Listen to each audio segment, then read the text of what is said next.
জগতে 3 রকমের ধর্মের লোক বেশি আছে, খ্রিস্টান, ইসলাম আর হিন্দু।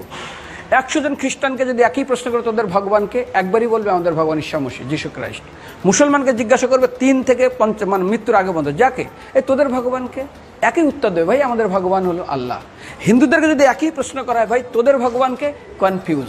100% হিন্দু 100% কনফিউজ, জানে না ভগবানকে।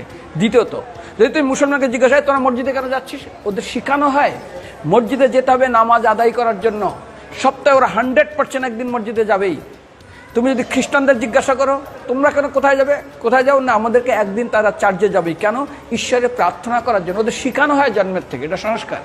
আর হিন্দুদের যদি জিজ্ঞাসা করে তোমরা মন্দিরে কেন যাচ্ছ, হ্যাঁ আমার ছেলের বিয়ে হচ্ছে না, আমার মেয়ের বাচ্চা হচ্ছে না, আমার বাবা হসপিটালে আছে, কালকের আমার মামলার ডেট আছে, আমার ব্যবসা খুব খারাপ, আমার শরীর খুব খারাপ। 99.99 হিন্দু জানে না মন্দিরে কেন আসা উচিত।